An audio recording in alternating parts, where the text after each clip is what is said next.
guys, welcome back to Just Talking, where I talk how you sometimes listen, and in today's video I'm going to be talking about some predictions, some confirmations and some rumours about what will be happening in the 2022 season of Blackpool Pleasure Beach and some of the changes that might occur in the off-season. And if you did enjoy this video, make sure to like, comment and subscribe, and let's get into what has already happened in the past decade. So Nickelodeon Land opened in 2011, Wallace & Gromit's Thrill-O-Matic opened in 2013, Icon opened in 2018, Wild Mouse closed in 2017, and Trauma Towers closed in 2008 and was demolished at a similar time as Wild Mouse, which was in 2018. Valhalla refurbishment, that started in 2019 and will reopen in the 2022 season. Journey to Hell Freak Night started in 2019 and has returned this year. And the Big One retrack is currently in progress and has been happening for the past one or two off seasons. So of course you might recognise this if you've seen my future Blackpool Pleasure Beach video, but of course I thought this is a great time to reuse that because it has some great information. So let's move on to the most popular opinions about what might be happening to the park.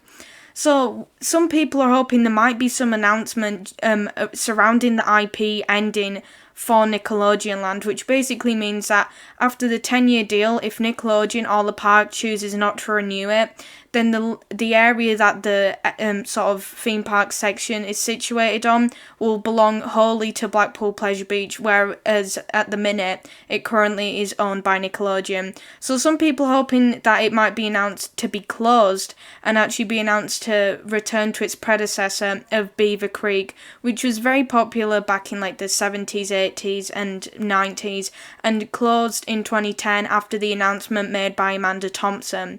So, of course, it won't just return in its outdated state where, it had some rides which weren't entirely up to safety standards in accordance to today and wouldn't particularly be popular today. So they will, of course, modernise it and make it something new. But also another thing that is probably, and people really do want to happen, is a continuation of the Big One retrack. And of course there is some noticeable changes with the track when they have been retracking it, which is obviously really good because you can feel how it's much smoother, and as a train does actually go over these sections it sounds more reminiscent of Icon with the smooth and relatively quiet run through it, whereas the rest of the track is actually quite rickety and very loud. So of course the retracking is a big thing that people want just to increase the smoothness of the ride, and of course that will change with age and is becoming quite noticeable in parts, especially on your back. So another thing that will of course be happening is the reopening of Valhalla. They haven't changed any of the opening date. It should be set to open on the opening day, which will be absolutely incredible to get a ride on the new Valhalla. Of course they have announced the new soundtrack, well not in its entirety where you can hear the theme, but of course on the Blackpool Pleasure Beach Twitter they have actually released a little clip of some of the sounds they've been sampling. So if you'd like to go check that out, I definitely would, because some of the stuff sounds absolutely incredible. And if you'd like to know who actually is composing this, it's by the notable stranger who actually did the 20th anniversary Big One soundtrack and also the Icon soundtrack. And I believe he's incredibly talented and it's going to be a really great soundtrack. And from some of the things that he's been sampling, such as using hammers against piano strings and plucking them, and banging hammers against random stuff to create drum sounds and very sort of uproarious themes, I think it's going to be great. And also they have announced on their TikTok, when they did the previous announcement event and speculation event with some of the officials from the park, they have announced that there will be water returning, as well as a more notable fire.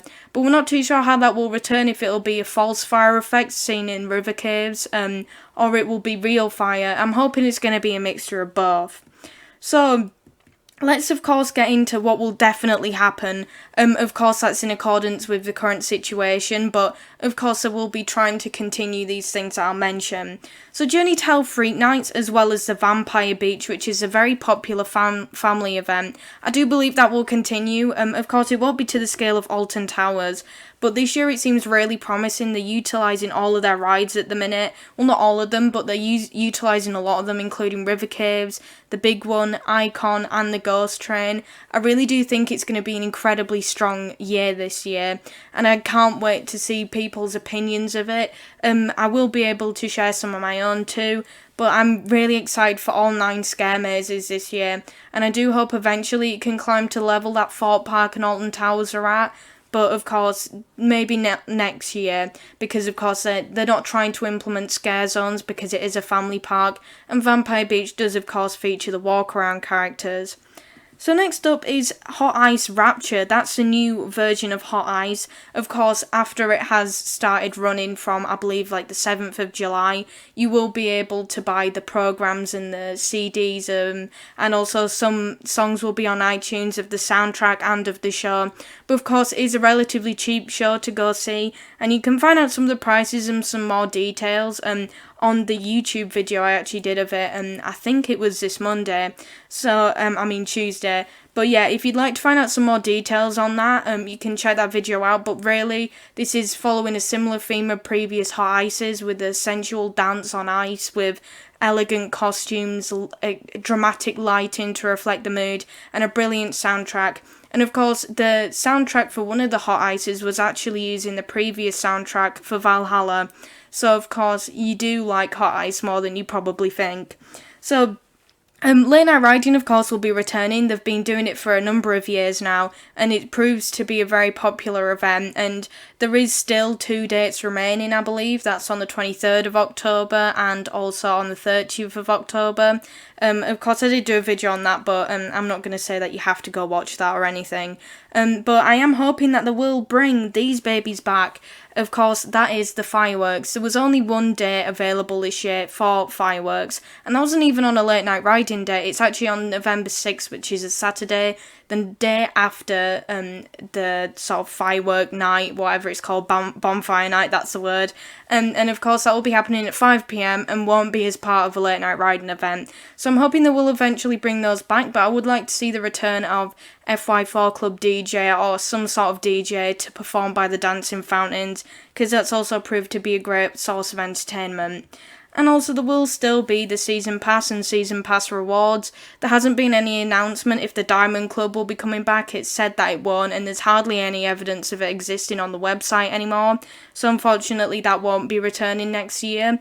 But I'm hoping that some of the overseas benefits might return, or they might change some of the benefits to increase it within the park. But of course, today is the last day of the Platinum Club being available for £99, and I believe it's £125 when it's not on discount. So I'd definitely pick them up, because it can get quite expensive, especially if you come in with a group, to constantly be paying for tickets every single time you come. So they're very worthy endeavour, those season passes.